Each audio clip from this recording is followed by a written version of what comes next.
नमस्ते बच्चों, कैसे हो आप सब। आज मैं पाठ्य पुस्तक रिमझिम से एक बहुत ही अच्छी कहानी सुनाने वाली हूँ। आप लोगों ने कहानियाँ तो बहुत सुनी होगी, अकबर बीरबल की कहानी भी सुनी होगी, है ना। तो चलिए आज कक्षा 4 की पाठ्य पुस्तक से पाठ 2, जैसा सवाल वैसा जवाब, ये वाली कहानी पढ़ते हैं। इस कहानी में देखते हैं कि अकबर और बीरबल क्या हमें सिखाते हैं। बादशाह अकबर अपने मंत्री बीरबल को बहुत पसंद करता था। तो अकबर बादशाह थे, वे अपने मंत्री जो बहुत ही चतुर था बीरबल, उसको बहुत पसंद किया करते थे।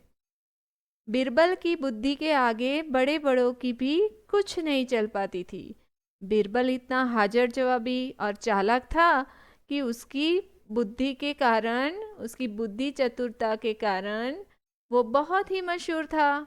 वो तुरंत ही कोई भी प्रश्न का हल निकाल के देता था, इसलिए बादशाह को वो काफी पसंद था। इसी कारण कुछ दरबारी बीरबल से जलते थे। यही कारण था कि कुछ दरबारी यानी कि दूसरे मंत्री थे, वे उनसे जलते थे। जलना यानी कि ईर्ष्या करते थे।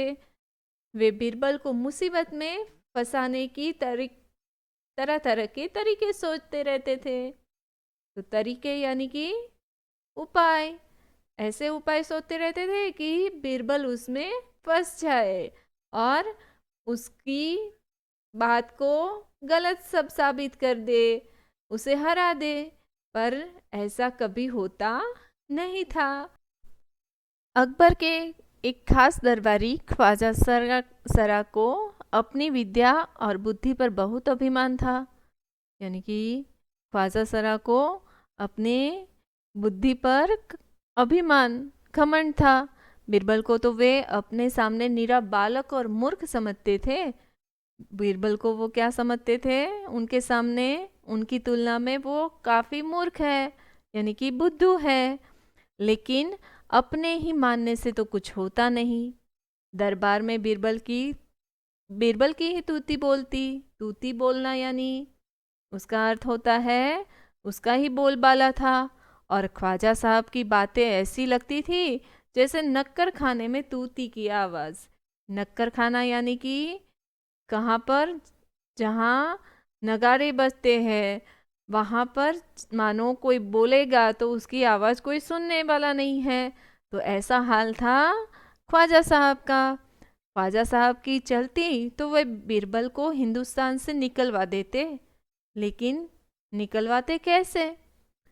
एक दिन ख्वाजा साहब ने बीरबल को मूर्ख साबित करने के लिए बहुत सोच विचार कर कुछ मुश्किल प्रश्न सोचे।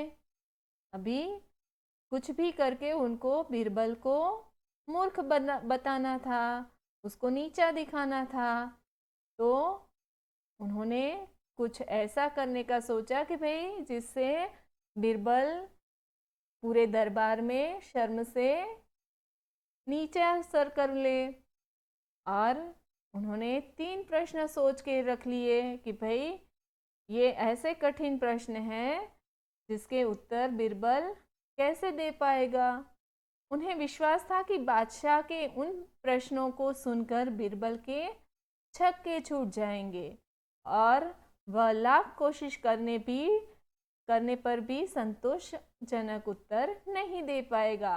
छक्के छूटना यानी ये भी एक मुहावरा है। तो बच्चों आपको मुहावरे भी याद करने हैं। छक्के छुड़ाना यानी उसको मात देना, उसकी होश खोश उड़ जाना।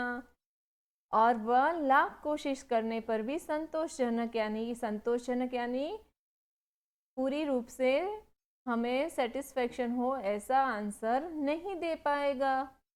फिर बादशाह मान लेगा कि भाई ख्वाजा सरा के आगे बीरबल कुछ नहीं है। ऐसा वो सोचकर मुस्कुराने लगे, अंदर ही अंदर खुश होने लगे। ख्वाजा साहब ख्वाजा साहब ने अचकन पगड़ी पहनकर दाढ़ी सहलाते हुए अकबर के पास पहुंचे और सिर झुकाकर बोले। ख्वाजा साहब क्या पहन के गए थे?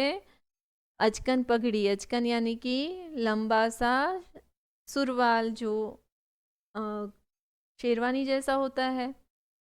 और अपनी दाढ़ी को सहलाते हुए अकबर के पास पहुंच गए, सिर झुकाया और बोले, बीरबल बड़ा बुद्धिमान बताता है खुद को, आप भी उसकी लंबी चौड़ी बातों में आ जाते हो। मैं चाहता हूं कि आप मेरे 3 सवालों के जवाब पूछकर उसके दिमाग की गहराई नाप ले, तो आप उसकी सभी बातों में आ जाते हो। और मैं ऐसा सोचता हूँ कि मुझे जैसा वो आपको दिखता है वैसा बुद्धिमान नहीं लगता है। तो आप, मैंने 3 सवाल निकाले हैं, वो आप पूछें और उसकी दिमाग की गहराई को नाप ले। नाप लेना यानी उसकी उसको आप सोचो कि भाई कितनी कितनी उसमें अक्लमंदी है। उस नकली अकल बहादुर की कलई खुल जाएगी।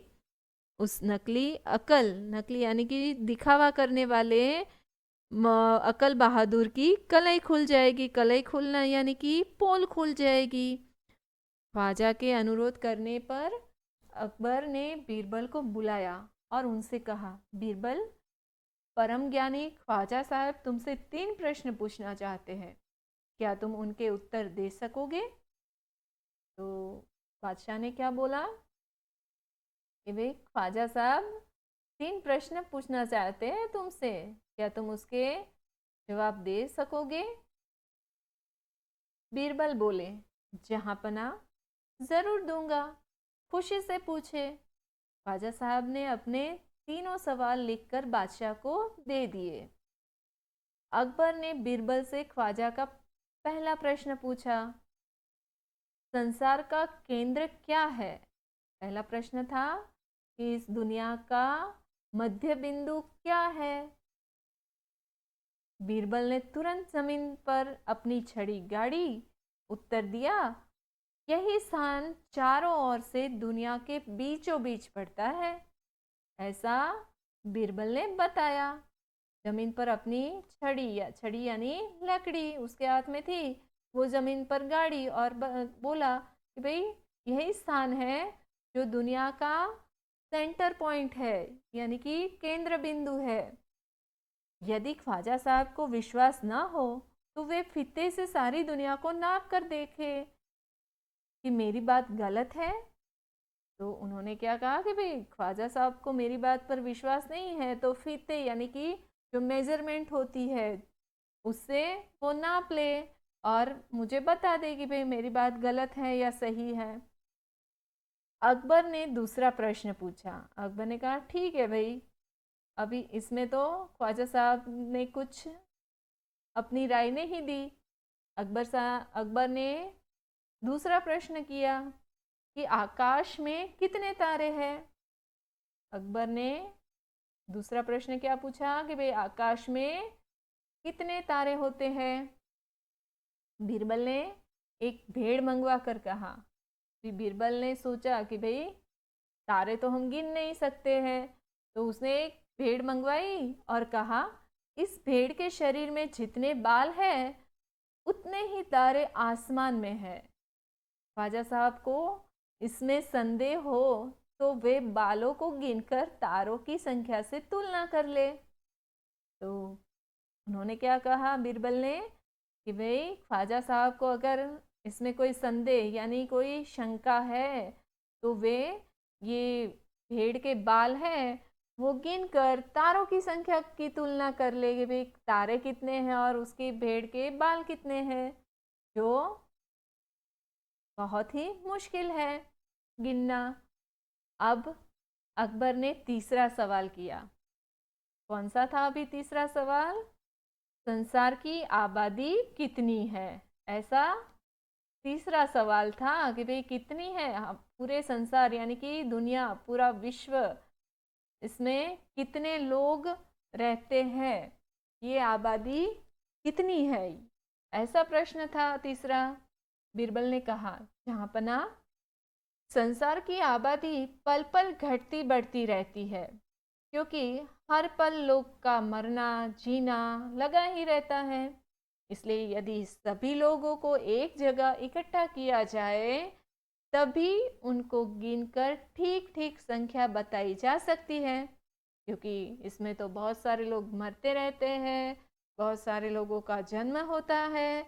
और ये अगर एक जगह सब इकट्ठा होंगे तभी मुमकिन है। बादशाह तो बीरबल के उत्तरों से संतुष्ट हो गया, लेकिन ख्वाजा साहब नाक भौं सिकोड़ कर बोले।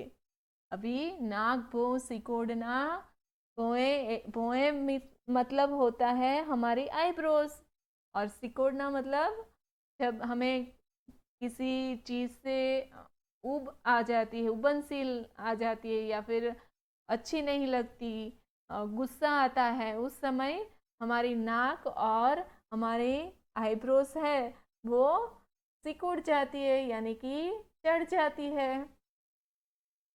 ऐसे गोलमोल जवाबों से काम नहीं चलेगा जनाब। ऐसा किसने कहा?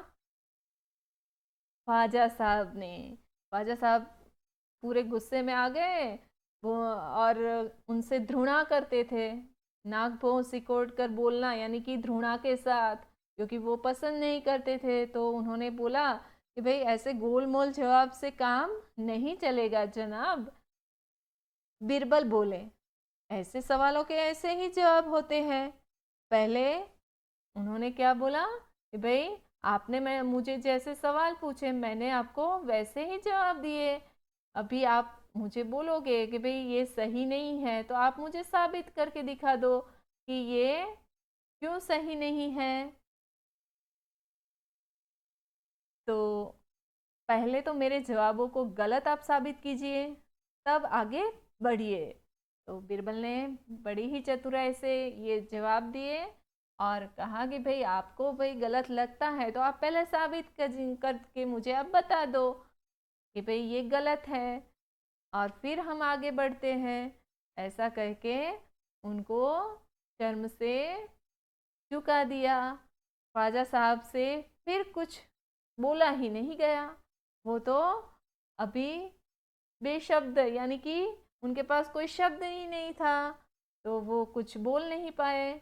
और ख्वाजा साहब नीचे मुंह करके खड़े रह गए, और अकबर बीरबल फिर से हंसने लगे।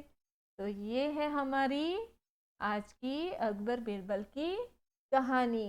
तो यहाँ पर बीरबल के पात्र से हमें क्या सीख मिलती है कि भाई कैसी भी परिस्थिति हो हमें अपनी बुद्धि की चतुराई से काम लेना चाहिए। बुद्धि चातुर्य हमारे अंदर होना ज़रूरी है। तो धन्यवाद बच्चों। आगे हम देखेंगे इसका अभ्यास और शब्दार्थ, व्याकरण। अगर आपको ये वीडियो अच्छा लगा तो आप उसे लाइक, शेयर, सब्सक्राइब ज़रूर कीजिए। Thank you. Bye bye.